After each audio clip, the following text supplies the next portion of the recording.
Hey guys, good morning and welcome to Devbhoomi career point. आशा करता हूँ आप सभी लोग स्वस्थ होंगे, काफ़ी अच्छी आपकी स्टडी चल रही होगी।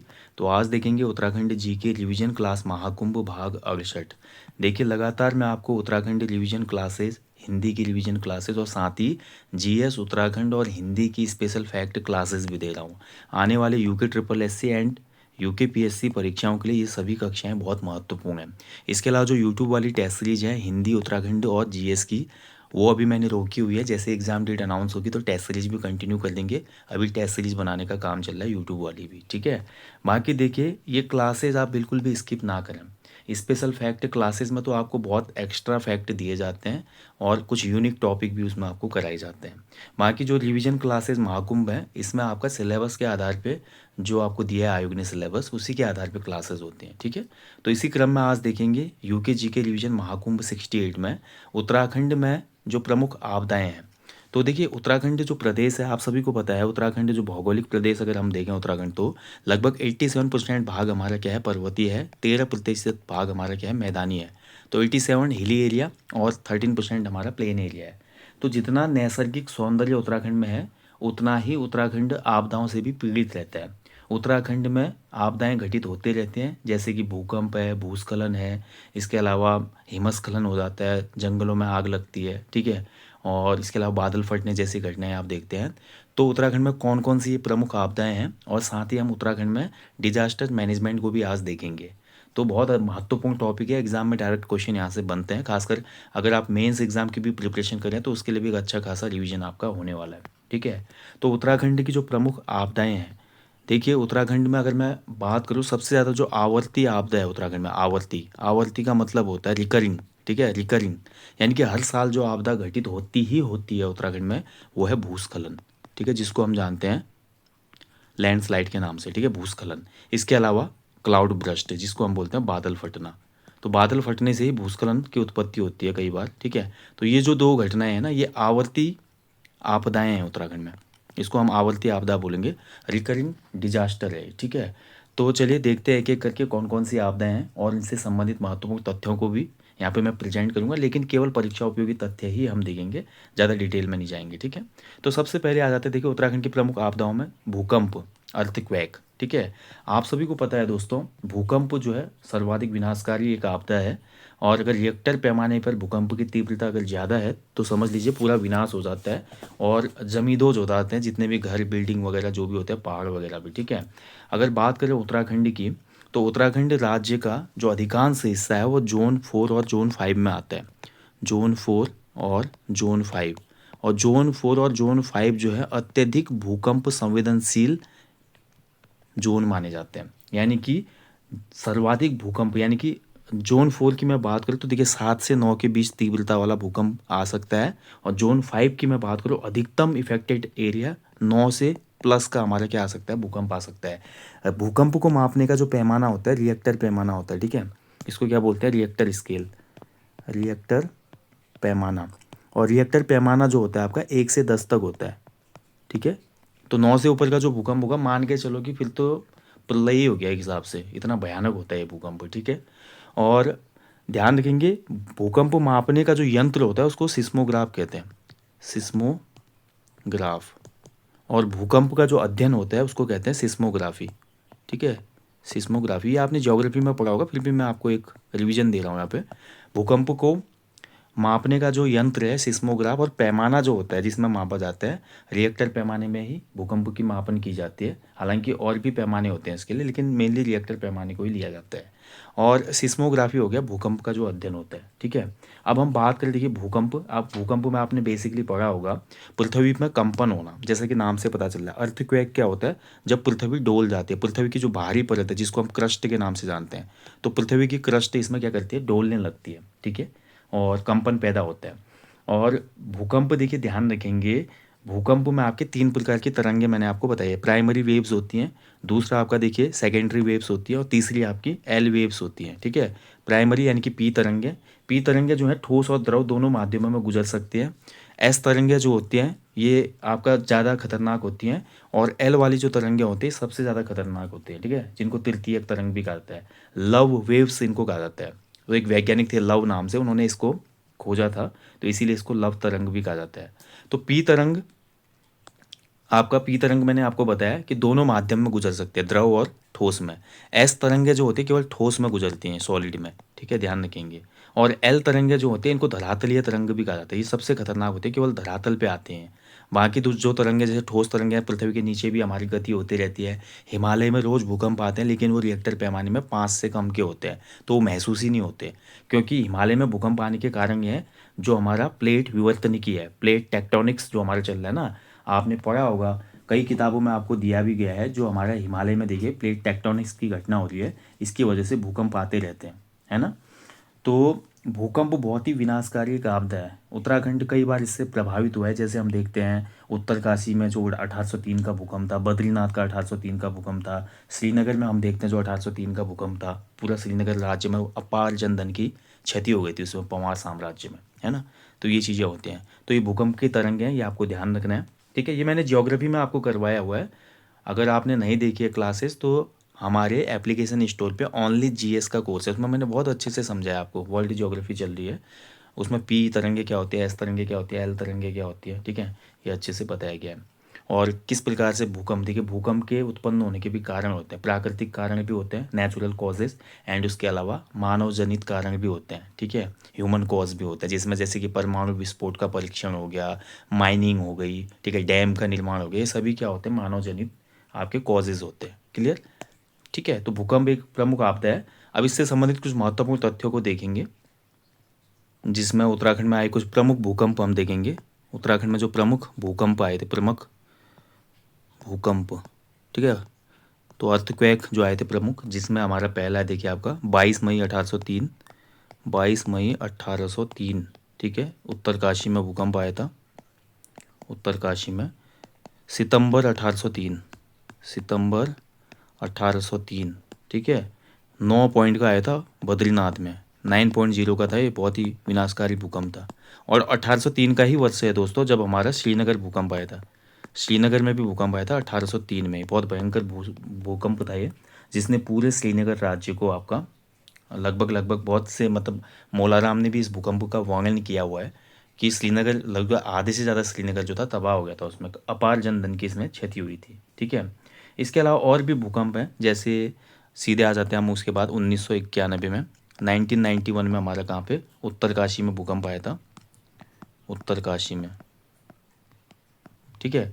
इसके अलावा देखिए आपका 1999 चमोली में भूकंप आया था, ठीक है, चमोली में। और भी बहुत से भूकंप है दोस्तों, इसके बाद भी बहुत से भूकंप आए, जैसे 2005 संपूर्ण उत्तराखंड में आया था, जुलाई 2010 में आपका पिथौरागढ़ में भूकंप आया था, ठीक है। तो ये कुछ भूकंप थे जिनकी रिएक्टर पैमाने पे तीव्रता 6 से अधिक थी। इसके अलावा भी बहुत से भूकंप आए हैं जो कि 6 से नीचे थे, 6-7 से ऊपर वाले जो भी मेन मेन भूकंप थे ये मैं आपको बता चुका हूँ, इतने ही एग्जाम में पूछे भी जाते हैं, ज़्यादा आपको याद करने की आवश्यकता नहीं है, बहुत ज़्यादा डेटा भी दिमाग में रखना सही नहीं है आपका, ठीक है। अब देखिए क्या भूकंप की पूर्व चेतावनी दी जा सकती है, आपदा के पूर्व जागरूकता के लिए क्या किया जा सकता है, ठीक है। तो भूकंप का देखिए पूर्वानुमान लगाना बहुत मुश्किल होता है। भूकंप उत्पत्ति से पूर्व केवल जो हमारे पशु पक्षी होते हैं ना, उनको पता चल पाता है कि भूकंप आने वाला है, और ऐसा इसलिए होता है क्योंकि उसमें वायुमंडल में एक गैस काफ़ी ज़्यादा बढ़ जाती है, मात्रा उसकी, वायुमंडल में रेडॉन जो गैस होती है, वायुमंडल में रेडॉन गैस की मात्रा अचानक बढ़ जाती है, तो भूकंप आने की पूर्व सूचना केवल जानवर इसको फील कर पाते हैं। आपने देखा होगा भूकंप आने से पूर्व पशु पक्षी अजीब सा बिहेव करते हैं, पक्षियों का झुंड अजीब सी आवाज़ करने लगता है, जानवर भी कुछ अजीब से बिहेव और आवाज़ करने लगते हैं, उनको पता चल जाता है कि कुछ होने वाला है, ठीक है।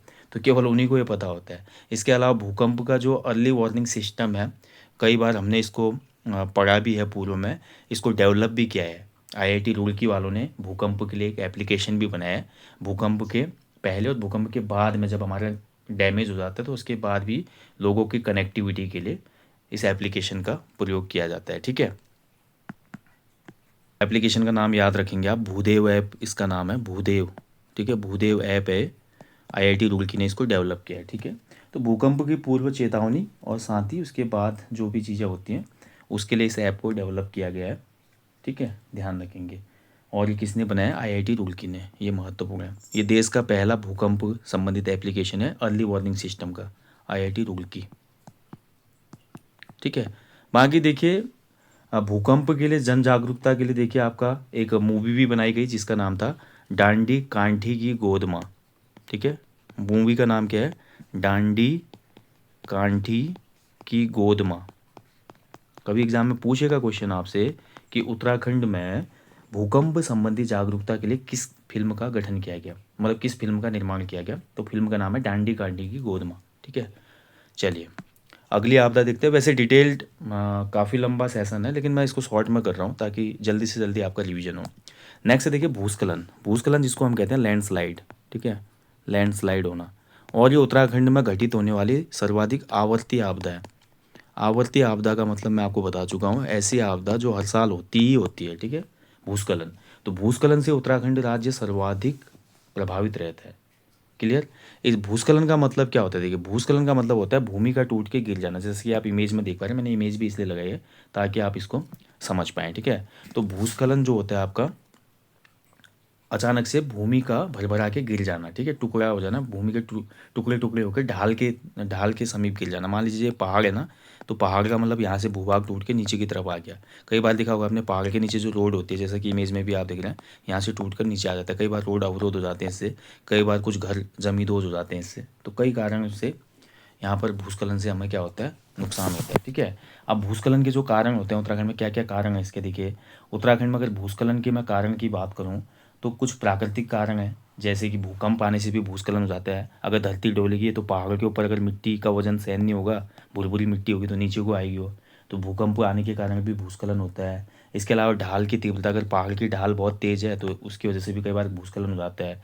अगर देखिए पहाड़ के ऊपर अगर बादल फट गया तो बादल फटने से सबसे ज़्यादा भूस्खलन आता है, आपने देखा ही होगा उत्तराखंड में, है ना। और इसके अलावा देखिए आपका कई बार अभिसरण जो प्लेट होती है, भ्रंश की उत्पत्ति हो रही है नीचे, तो उसकी वजह से भी क्या होता है? धसाव आने की वजह से भूस्खलन हो जाते हैं। ठीक है, और इसके अलावा मानव जनित कारण क्या क्या है भूस्खलन के? तो मानव जनित तो आपको पता ही है। आज देखिए आर्थिक विकास की दौड़ में आदमी इतना अंधा हो चुका है, जंगल जंगल काटे जा रहे हैं, तो उसके बाद सड़कों का अंधाधुंध निर्माण हो रहा है, पहाड़ों को काट कर बड़े बड़े रिजॉर्ट बनाए जा रहे हैं। ठीक है, बड़े बड़े आलीशान महल बनाए जा रहे हैं। तो भूस्खलन के जो मानव जनित कारण है उसमें आपका देखिए सड़क निर्माण हो गया, जैसे सड़क निर्माण, ये एक रीज़न है। इसके अलावा मैं बोलूँगा दूसरा देखिए खनन, जो खनन कार्य होता है। ठीक है, जैसे खड़िया खनन हो गया, अन्य कुछ खनन हो गए जो पहाड़ों पे किए जाते हैं। उसके अलावा देखिए वनों का ह्रास, यानी कि वनों का जो कटान हो रहा है, वनों का अंधाधुंध जो कटान हो रहा है। ठीक है, अत्यधिक कटान कटान जो हो रहा है वो भी एक रीज़न है इसका, वनों का विनाश। इसके अलावा मृदा अपरदन की वजह से भी क्या होता है आपका? भूमि कटाव की वजह से भी भूस्खलन हो जाते हैं कई बार। ठीक है, तो ये भूस्खलन के कुछ कारण हैं, महत्वपूर्ण कारण। ठीक है, तो ये राज्य में सबसे ज़्यादा परेशान करने वाली आपदा है।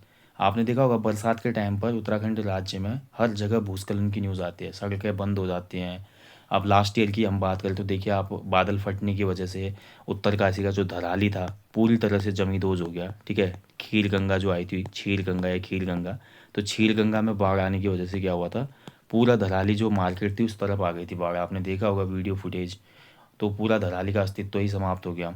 उसके अलावा आपने देखा चमोली के थराली में भी आया था, और चमोली के नंदानगर में भी क्या हुआ था? बादल फटा था जिसकी वजह से भूस्खलन आया था। ठीक है, तो कई ऐसी जगहों पर हर साल आप देख रहे हैं बादल फटने की घटनाएं भी कुछ तेज़ हो रही हैं, कुछ क्लाइमेटिक चेंज की वजह से भी हो रहा है, कुछ जो हमारा बारिश का बदला हुआ पैटर्न है उसकी वजह से भी ये चीज़ें हो रही हैं, बांधों के निर्माण की वजह से भी ये चीज़ें हो रही हैं। ठीक है, तो भूस्खलन से सबसे ज़्यादा उत्तराखंड राज्य को नुकसान होता है हर साल। ये राज्य में घटित होने वाली एक प्रमुख आवर्ती आपदा है, ये आपको ध्यान रखना है, महत्वपूर्ण है। ठीक है, एग्जाम में क्वेश्चन बनता है कि उत्तराखंड में कौन सी इनमें से सबसे ज़्यादा आवर्ती आपदा है, तो वो भूस्खलन है। अब भूस्खलन जो प्रमुख हुए थे कौन कौन से थे? देखिए सबसे पहले 1867 का भूस्खलन नैनीताल में हुआ था। ठीक है, इस भूस्खलन के बाद रैमजे को लगा कि एक कमेटी बनाई जानी चाहिए, तो इस भूस्खलन के बाद उसने 1867 में ही हिल साइड सेफ्टी कमेटी बनाई थी नैनीताल में, hill side safety committee Ramsay ने बनाई थी। ठीक है, इसके बाद 13 साल बाद 1880 में नैनीताल में और भयंकर भूस्खलन हो गया। ठीक है, तो 1880 फिर से नैनीताल में ही भूस्खलन हुआ, इसमें काफ़ी लोग मारे गए। ठीक है, इसके बाद अगर हम बात करें देखिए आपका अन्य महत्वपूर्ण भूस्खलनों की बात करें तो आपका एक भूस्खलन काफ़ी पूछा जाता है 1983 कर्मी भूस्खलन। ठीक है, कर्मी भूस्खलन हुआ था।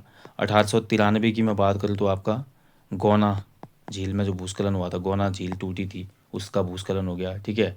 ऐसे ही 1998 मालपा भूस्खलन, मालपा बहुत महत्वपूर्ण है, ठीक है। तो आप सभी को पता है मालपा पिथौरागढ़ में भूस्खलन हुआ था। इसमें एक सेलिब्रिटी की भी मौत हुई थी, प्रतिमा बेदी, जो कि डांसर थी क्लासिकल, ठीक है। जो रजत बेदी आज आप देखते हैं इंडस्ट्री में, उसकी माँ कबीर बेदी की वाइफ थी वो, ठीक है। इसके अलावा देखिए उत्तरकाशी में 1999 में वरुणावत पर्वत में भूस्खलन हुआ था, उत्तरकाशी, ठीक है। कुछ महत्वपूर्ण बता रहा हूँ, वैसे बहुत है, मैंने इस पर एक अलग से टॉपिक दिया हुआ है आपको, ठीक है। ये आपको याद रखना है। सन 2010 में सन 2010 में एक भूस्खलन हुआ था, बहुत ही मार्मिक था ये भूस्खलन, क्योंकि एक स्कूल की छत गिरने से कपकोट, बागेश्वर में, ठीक है, ध्यान रखेंगे, बागेश्वर के आसपास ही हुआ था 2010 में, बागेश्वर। तो स्कूल के काफ़ी छोटे छोटे बच्चे काल कलवित हो गए थे इसमें, ठीक है। और उसके बाद देखते हैं सन 2013, उत्तराखंड राज्य की सबसे बड़ी आपदा अभी तक की, जिसको हम जानते हैं केदारनाथ आपदा के नाम से, केदारनाथ ट्रेजेडी जो हुई थी 2013 में, 16-17 जून, ठीक है। इसमें तो हज़ारों लोगों की मृत्यु हो गई थी, कई हज़ार लोग लापता हो गए थे, आज तक ऑफिशियल डेटा नहीं है। उसके बाद 2021 में आपने देखा होगा ऋषिगंगा में बाढ़ आई थी, चमोली में, ऋषिगंगा में बाढ़ आई तो उससे भूस्खलन हुआ था चमोली में, ठीक है। और ऐसे आपने देखा होगा सिलक्यारा सुरंग में आपका मजदूर दब गए थे 2023 में, सिलक्यारा में ये घटना हुई थी उत्तरकाशी में। और इसके अतिरिक्त दोस्तों जो रिसेंट घटना हुई आपकी 2025 में, ठीक है, ये आपका धराली, उत्तरकाशी, ठीक है। तो नदी में बाढ़ आई, बाढ़ मतलब भूस्खलन ही आया ना, मलबा आया तो भूस्खलन ही नहीं हुआ, तो इससे इतनी बड़ी ट्रेजेडी उत्तराखंड राज्य में हुई है। और भी कुछ घटनाएं हैं जो मैंने आपको एक टॉपिक कराया है उत्तराखंड स्पेशल फैक्ट क्लास में, आप देखना, उत्तराखंड राज्य में घटित प्रमुख भूस्खलन, मैंने एक टॉपिक दिया था। तो ये कुछ प्रमुख भूस्खलन है राज्य में, ठीक है। इसके बाद देखिए तीसरा कारण जो है उत्तराखंड में आपदा का, वो है बादल फटना, जिसको बोलते हैं क्लाउड ब्रस्ट, ठीक है, क्लाउड ब्रस्ट। क्लाउड ब्रस्ट क्या होता है, देखिए दोस्तों, जैसे बादल है ना, अब बादल जब बनते हैं, देखिए आपका ऊपर बादल बनते हैं, तो बादलों से एक सिस्टमेटिक तरीके से बारिश होती है, ऐसे ऐसे बूंदों के तरीके से, ठीक है। और बादल फटने में क्या होता है, देखिए आपका, जैसा कि आप इमेज में देख पा रहे हैं यहाँ पे, बादल ऐसे सिस्टमेटिक तरीके से न बरस के एक ही साथ पानी छोड़ देता है, यानी कि मूसलाधार बारिश हो जाती है एक ही जगह पे बहुत तेज़ी से। मान लीजिए जिस बादल को लगभग आधे घंटे बरसना था, एक बादल में इतना पानी था कि वो अगर सिस्टमेटिक तरीके से बरसता तो आधे घंटा बरसता, लेकिन क्लाउड ब्रस्ट हो गया, आधे घंटे में जो बारिश होनी थी वो 5 मिनट में हो गई, इतना तेज़ पानी नीचे गिरा, तो पानी की पूरी धार ही आ गई एक हिसाब से, ठीक है। तो ये होता है बादल फटना। और इसी क्लाउड क्लाउड ब्रस्ट की वजह से आप सभी को पता है, जो ऊपर हमने अभी भूस्खलन पढ़ा, ठीक है, क्लाउड ब्रस्ट की वजह से ही भूस्खलन की ज़्यादा घटनाएं हाल के दिनों में उत्तराखंड में देखी गई हैं। सबसे ज़्यादा बादल फटने की जो घटना होती है अत्यधिक तीव्र वर्षा से जुड़ी है, तो मोटे धारा वाली वर्षा होती है। और उत्तराखंड के जो ढाल वाले एरिया हैं, खासकर पर्वतीय क्षेत्रों में ये हो रहा है, तो वहाँ पे ज़्यादा नुकसान हो जाता है। मैदानी भागों में तो उतना नहीं होता, लेकिन मैदानी भाग में केवल फ्लड आएगा अगर ऐसा होगा तो। लेकिन फ्लड में अर्ली वार्निंग सिस्टम होता है, बारिश का पूर्वानुमान होता है। पहाड़ों में पता नहीं चल पाता कि भाई तेज़ बारिश भी हो रही है, तो ऊपर रात में अगर हो रही है तो पहाड़ का मलबा आ गया, पूरा गाँव ही ज़मीन दोज हो गया, पता ही नहीं चलता, सुबह देखा तो सब साफ, ठीक है। तो ये क्लाउड ब्रस्ट की जो घटना है बहुत ज़्यादा उत्तराखंड में देखने को मिलती है। और केदारनाथ आपदा की भी मैं बात करूँ तो क्लाउड ब्रस्ट ही इसका कारण था, ठीक है। उसमें ग्लेशियर ब्रस्ट भी हुआ था, क्लाउड ब्रस्ट भी था। तो चौराबाड़ी ग्लेशियर का एक भूखंड, मतलब ग्लेशियर का खंड टूटकर चौराबाड़ी झील में गिरा, ऊपर से क्लाउड ब्रस्ट भी हुआ, तो जिसकी वजह से मंदाकिनी नदी जो थी बहुत स्पीड से मंदिर की तरफ आई नीचे, ठीक है। तो मंदाकिनी में बाढ़ आई, जिसकी वजह से आप सभी को बताया मंदिर के अलावा केदारनाथ में क्या हुआ था, केवल भगवान का मंदिर बच गया, ठीक है। तो भगवान शिव की महिमा थी कि मंदिर बच गया, बाकी चीज़ें आपके सामने हैं। इसमें तो हज़ारों लोग काल कलवित हुए, हज़ारों का पता ही नहीं चला। और दूसरा सबसे बड़ा, अपार जनधन की क्षति हुई। अगर पूरे देश की मैं बात करूँ तो पूरे देश में एक सुनामी आई थी 2004 में, 2004 की जो सुनामी आई थी ना, 2004 की सुनामी में भारत के तटीय क्षेत्रों को बहुत नुकसान हुआ था। तो उसके बाद अगर देश के इतिहास में भी देखें तो ये सबसे बड़ी घटना थी केदारनाथ वाली, और राज्य इतिहास की आज तक की सबसे बड़ी आपदा वाली घटना है केदारनाथ ट्रेजेडी, ठीक है। तो ये चीज़ें हैं। तो बादल फटना, तो क्लाउड ब्रस्ट में क्या होता है कि सीधे बादल एक जगह पे ही गिर जाते हैं। अगली जो देखिए आपदा है उत्तराखंड में, वो है बाढ़ की घटना, फ्लड, ठीक है, फ्लड। अब फ्लड में देखिए आपका पर्वतीय क्षेत्र भी आपका कहीं ना कहीं प्रभावित रहता है, जैसा कि अभी धराली वाला मैं बोला था उत्तरकाशी में, उसमें भूस्खलन को भी हम जोड़ेंगे, बाढ़ भी जोड़ेंगे। छीलगंगा में बाढ़ आई तो उसने अपने आसपास का जितना भी मलबा था उसको अपने साथ लिया, बोल्डर वगैरह आए उसमें, तो उसने फिर क्या ले लिया, मलबे ने भूस्खलन का रूप ले लिया एक हिसाब से, जिससे पूरा गाँव क्या हो गया, जमींदोज हो गया, ठीक है। तो फ्लड भी कहीं ना कहीं बहुत ज़्यादा परेशान करती है उत्तराखंड राज्य को। और ख़ासकर फ्लड में जो है उत्तराखंड के जो हमारे मैदानी क्षेत्र हैं, ठीक है, मैदानी भागों में जैसे हम देखते हैं आपका तराई वाला भाग जो है, तराई भाग हो गया, ठीक है। इसके अलावा गंगा का मैदान जो है, गंगा का मैदान हरिद्वार के रीजन जो है, ठीक है। और देहरादून का भी कुछ हिस्सा है। जैसे 2025 में आपने देखा होगा देहरादून के मैदानी भागों में भी बहुत जगह बाढ़ आई। जैसे कि प्रेमनगर की साइड आपने देखा पूरे कॉलेज वगैरह की नुकसान हुआ, बहुत से लोग इसमें लापता भी हो गए थे, बह गए थे कुछ लोग, ठीक है। तो देहरादून में भी आपने देखा होगा ना, इधर अगर आप जाते हैं माल देवता की तरफ, तो माल देवता की जो नदी है आपने देखा होगा, उससे सड़क पुल टूट गई थी, वहाँ भी काफ़ी नुकसान हुआ था। तो बाढ़ से भी कहीं ना कहीं उत्तराखंड राज्य में नुकसान होता है, लेकिन उस कंडीशन का नहीं होता। जैसे आप देखते हैं पूर्वोत्तर के राज्यों में काफ़ी बाढ़ आती है, जैसे असम में बहुत बाढ़ आती है, ठीक है। तो इतना मतलब इफ़ेक्टेड उत्तराखंड नहीं रहता फ्लड से, ठीक है, मैदानी भाग। हालांकि पर्वतीय क्षेत्रों में बाढ़ से बहुत ज़्यादा परेशानी होती है, कई बार पुल टूट जाते हैं, छोटी छोटी जो बांध परियोजनाएं नदी में ज़्यादा फ्लो होने की वजह से वो बांध परियोजनाएं बह जाती हैं, ठीक है, जो छोटे बांध होते हैं। तो बाढ़ भी कहीं ना कहीं उत्तराखंड में एक हर साल आती है, क्योंकि बाढ़ बरसात में नदियों का जलस्तर बढ़ता है, तो इसका नुकसान उत्तराखंड राज्य को झेलना पड़ता है, ठीक है। अब बाढ़ जो है, देखिए बाढ़ का कारण क्या होता है, बाढ़ का कारण आप सबको पता ही है, वर्षा की तीव्रता से भी बाढ़ आती है, ठीक है। इसके अलावा जो नदी है, नदी घाटियों की अगर चौड़ाई कम है उसकी वजह से भी बाढ़ आ जाती है, जलस्तर जब उच्च हो जाता है उससे भी बाढ़ आ जाती है, ठीक है। बादल फटना और मानसूनी जो वर्षा है उससे भी बाढ़ आती है। और मानव जनित अगर कारण मैं बोलूँ बाढ़ के, तो इसमें क्या होता है, सबसे पहले तो आपका जंगलों का काटना, जंगलों का जो ह्रास हो रहा है, ये बाढ़ का एक प्रमुख कारण है, ठीक है। इसके अलावा देखिए तीव्र मृदा अपरदन जो होता है, मिट्टी का जो अपरदन होता है, तटीय मृदा जो आसपास होती है नदी के, इसकी वजह से भी बाढ़ आ जाती है। तटबंधों का कच्चा होना, जो तटबंध होते हैं, ठीक है, नदी के तटबंध होते हैं, वो कच्चे होते हैं, काफ़ी कच्चा होना उसकी वजह से भी हो जाता है। इसके अलावा देखिए जो औद्योगिकरण हो रहा है, नगरीकरण हो रहा है, अर्बनाइजेशन हो रहा है, इसकी वजह से भी होता है। और सबसे मेन कॉज तो बाढ़ के लिए आज की डेट में वही है, आपका global warming and climate change, ठीक है। तो ये कुछ पॉइंट है आपको नोट करने चाहिए। चलिए इसके बाद देखिए वनाग्नि।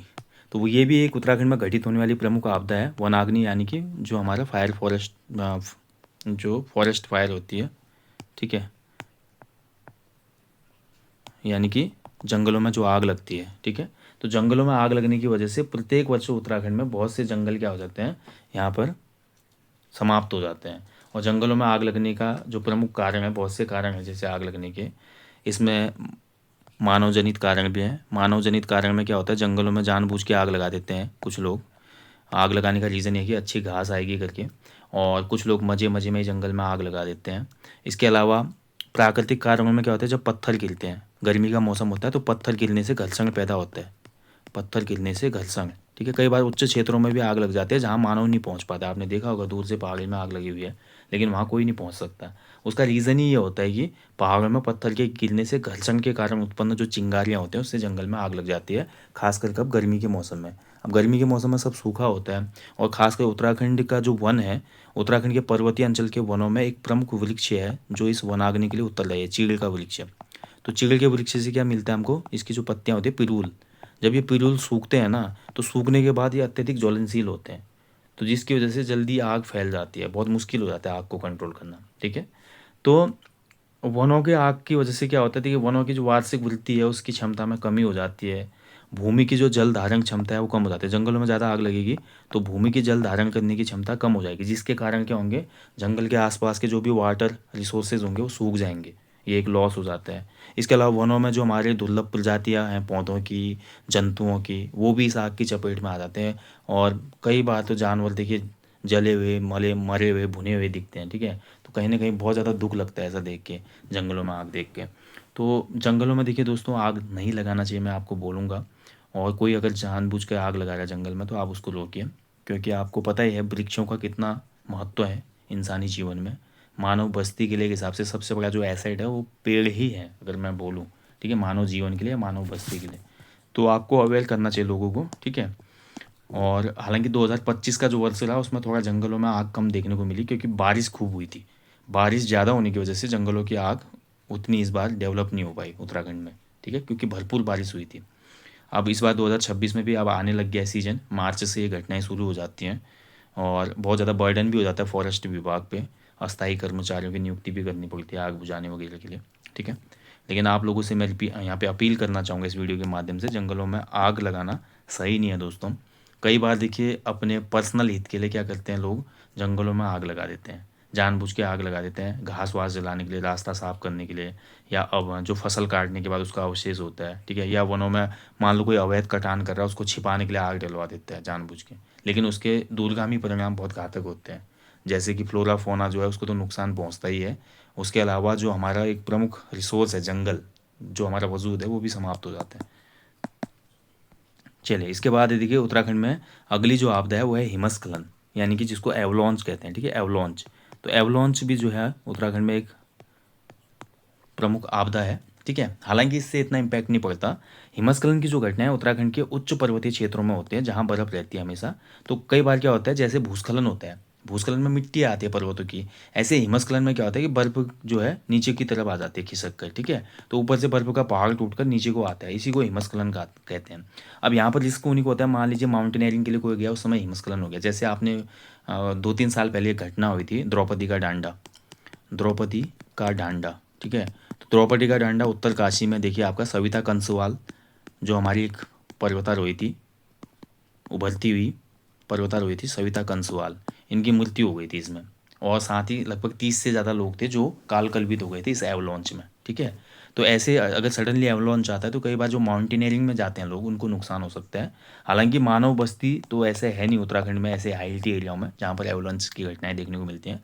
लेकिन हाँ, कुछ जैसे हमारे आईटीबीपी है, आर्मी की जो चौकियाँ हैं बिल्कुल सीमावर्ती क्षेत्रों में, तो वहाँ पर खासकर उनको सावधान रहना पड़ता है, अन्यथा कई बार ऐसी कैजुअलिटी देखने को मिलती है। तो ये भी एक आपदा है उत्तराखंड राज्य में, ठीक है। ठीक है, बाकी अतिवृष्टि हम पढ़ चुके हैं। अतिवृष्टि बादल फटना ही अतिवृष्टि है एक हिसाब से, ठीक है। बादल फटने से अतिवृष्टि होती है। एक अतिवृष्टि का मतलब होता है अत्यधिक बारिश, अतिवृष्टि बादल फटना ही है, ठीक है। तो राज्य की प्रमुख आपदाएं हैं भूकंप, भूस्खलन, बादल फटना या अतिवृष्टि, वनाग्नि, बाढ़ और हिमस्खलन वगैरह, ठीक है। ये सभी प्राकृतिक आपदाओं में आती हैं, प्रकृति द्वारा जनित आपदाएं हैं। हालांकि मानवीय योगदान भी इनमें कम नहीं है। चलिए अब देखेंगे उत्तराखंड राज्य में आपदा प्रबंधन, ठीक है, ये बहुत महत्वपूर्ण है। डिजास्टर मैनेजमेंट के लिए उत्तराखंड राज्य ने क्या क्या कदम उठाए हैं। तो सबसे पहले देखिए राज्य में जो आपदा प्रबंधन अधिनियम है, आपदा प्रबंधन अधिनियम कब लाया गया था, बहुत महत्वपूर्ण है। तो राज्य में आपदा प्रबंधन अधिनियम लाया गया था सन 2005 में, ठीक है। और लागू हुआ था ये जनवरी 2006 से, लागू हुआ था जनवरी 2006 से, ठीक है। Disaster management act, clear. और उत्तराखंड देश का पहला राज्य था जिसने आपदा प्रबंधन मंत्रालय का भी गठन किया। उत्तराखंड में एक आपदा प्रबंधन मंत्रालय भी है, मिनिस्ट्री, ठीक है। इसका गठन करने वाला राज्य पहला था उत्तराखंड, देश का पहला राज्य बना, ठीक है। ये आपको ध्यान रखना है। तो उत्तराखंड राज्य में जो हमारा आपदा प्रबंधन है ना, आपदा प्रबंधन प्राधिकरण जो है, इसका जो अध्यक्ष होते हैं वो राज्य के मुख्यमंत्री होते हैं, ठीक है। मुख्यमंत्री अध्यक्ष होते हैं इसमें। और प्रत्येक ज़िले में ये जो पावर दी गई है, प्रत्येक ज़िले में आपदा प्रबंधन का पूरा काम कौन देखते हैं, जिला अधिकारी, डीएम जो होते हैं, जिला अधिकारी के अंतर्गत होता है, ठीक है, डिजास्टर मैनेजमेंट का काम। ये आपको याद रखना है। इसके अलावा देखिए आपदा प्रबंधन के लिए एक इमरजेंसी नंबर है, आपातकालीन नंबर है राज्य में, और आपातकालीन नंबर है 1070, ठीक है। जनपद स्तर में, जनपद स्तर के लिए भी आपका क्या है, एक आपातकालीन नंबर है 1077, ठीक है। ये आपको ध्यान रखना है। बाकी देखिए आपदा प्रबंधन का मॉडल, ये बहुत महत्वपूर्ण है। राज्य में आपदा प्रबंधन का जो मॉडल है ये ऑस्ट्रेलिया से अपनाया गया है, ठीक है। ऑस्ट्रेलियाई मॉडल हमने अपनाया हुआ, ऑस्ट्रेलिया का मॉडल। जैसे ऑस्ट्रेलिया वाले अपना डिजास्टर मैनेजमेंट के लिए जो उन्होंने मॉडल बनाया हुआ है, उसी मॉडल को उत्तराखंड राज्य ने भी अपनाया है आपदा प्रबंधन के लिए। ये आपको ध्यान रखना है, महत्वपूर्ण है, ठीक है। और इसके अलावा देखिए एक महत्वपूर्ण फैक्ट और है कि राज्य में देखिए आपका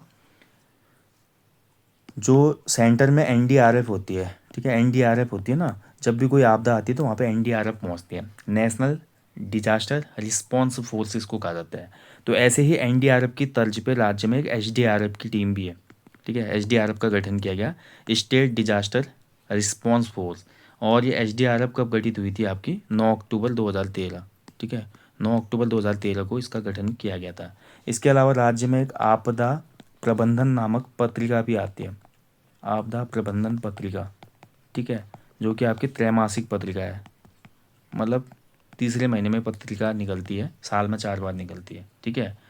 और नोडल अधिकारी जो होता है जिलों में, मैं आपको बता चुका हूँ, आपदा प्रबंधन के लिए जिलों में नोडल अधिकारी कौन होता है, कहीं कभी क्वेश्चन बनेगा तो ये आपके होते हैं डीएम, डिस्ट्रिक्ट मजिस्ट्रेट जो होता है, यानी कि जिला अधिकारी जिसको हम बोलते हैं, ठीक है। ये हमारे क्या होते हैं, नोडल अधिकारी होते हैं। क्लियर। अब इसके अलावा देखिए आपका एक महत्वपूर्ण फैक्ट ये है कि जो हमारे देखिए भूकंप के लिए भूकंप मापी स्टेशन बनाए गए हैं राज्य में, भूकंप मापी स्टेशन, ठीक है, राज्य में भूकंप मापी स्टेशन भी बनाए गए हैं, ठीक है। कहाँ कहाँ पे भी बनाए गए हैं, महत्वपूर्ण है।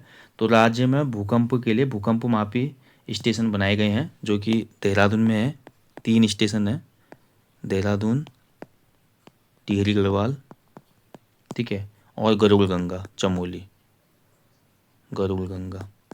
तो इन 3 जगहों पर हमारा भूकंप मापी स्टेशनों का निर्माण किया गया है।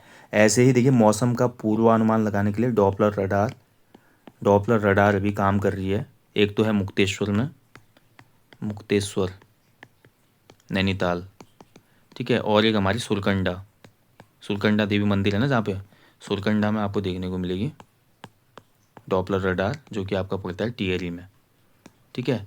तो डॉपलर रडार क्या होता है, डॉपलर रडार के माध्यम से मौसम का पूर्वानुमान लगाया जाता है कि किस प्रकार का मौसम आज रहेगा, बारिश होगी या धूप रहेगी या हिमपात होगा, ठीक है, ये पूर्वानुमान पता चल जाता है।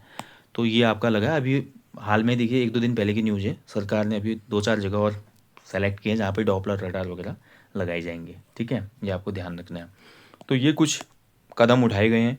इसके अतिरिक्त देखिए आपका, मैं आपको बता चुका हूँ, आईआईटी रुड़की ने एक भूकंप का पूर्व अनुमान लगाने के लिए एक ऐप जारी किया जिसका नाम है भूदेव ऐप, ठीक है, भूदेव, भूकंप के पूर्वानुमान के लिए, ठीक है, मतलब 10-15 सेकंड पहले ही बता सकते हैं। और इसके अतिरिक्त कुछ अन्य फैक्टों की बात करें, देखिए राज्य इतिहास की सबसे बड़ी आपदा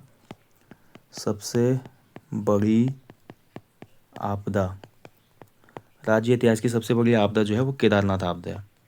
केदारनाथ आपदा कब हुई थी, 16-17 जून 2013, ठीक है। अब केदारनाथ जो आपदा हुई थी ना, इसमें सेना ने एक ऑपरेशन भी चलाया था, सेना ने एक ऑपरेशन चलाया लोगों को बचाने के लिए, जिसका नाम था ऑपरेशन सूर्य होप, ऑपरेशन सूर्य होप, ठीक है, ध्यान रखेंगे। और इसमें सूर्य होप में एक स्थानीय नागरिक थे योगेंद्र राणा ने भी सेना की मदद की थी। ये क्वेश्चन आयोग पूछ चुका है, तभी मैं आपको बता रहा हूँ कि जो हमारा केदारनाथ आपदा में सेना ने ऑपरेशन सूर्य होप चलाया था, उसमें किस स्थानीय नागरिक ने भी सहायता की थी, नाम था योगेंद्र राणा, ठीक है, ये आपको याद रखना है। चलिए, बाकी सबसे बड़ी आपदा हो गई। अब इससे बाकी 2 फैक्ट मैं आपको पहले क्लियर करवा चुका हूँ। राज्य में सबसे ज़्यादा घटित होने वाली आपदा क्या है, भूस्खलन है, लेकिन राज्य के लिए सबसे ज़्यादा भयानक आपदा हो सकती है कौन सी, भूकंप, ठीक है, सबसे खतरनाक जो हानि है वो भूकंप से हो सकती है राज्य को, ठीक है। हाँ, बाकी एक फैक्ट और याद रखना, केदारनाथ आपदा में देखिए सेना ने ऑपरेशन सूर्य होप चलाया था, और भारतीय वायुसेना वो थल सेना ने चलाया था सूर्य होप, थल सेना जो होती है उसने सूर्य होप चलाया था, ऑपरेशन सूर्य होप, ठीक है। और भारतीय वायुसेना के द्वारा भी एक ऑपरेशन चलाया गया था, ऑपरेशन राहत, ये हमारी इंडियन एयरफोर्स ने चलाया था, ठीक है, दोनों को याद रखना आप, अलग अलग है दोनों। सूर्य होप किसने चलाया, हमारी आर्मी ने, और एयरफोर्स ने हमारा क्या चलाया था, ऑपरेशन राहत, ठीक है, ध्यान रखिएगा। चलिए, तो ये था आज उत्तराखंड में घटित होने वाली प्रमुख आपदाएं। कुछ प्रमुख आपदाओं की भी हमने बात की, जैसे कि कुछ प्रमुख भूकंप, कुछ प्रमुख भूस्खलन, ठीक है। इसके अतिरिक्त हमने देख लिया कि उत्तराखंड राज्य में डिजास्टर मैनेजमेंट के लिए क्या क्या चीज़ें की गई हैं। प्राकृतिक आपदाओं के लिए देखिए आपका जो आपदा प्रबंधन है, इसके लिए मैं आपको बता चुका हूँ, भूकंप मापी स्टेशन जो है हमारे स्थापित किए गए हैं। इसके अतिरिक्त डॉपलर रडार वगैरह भी लगाए गए हैं।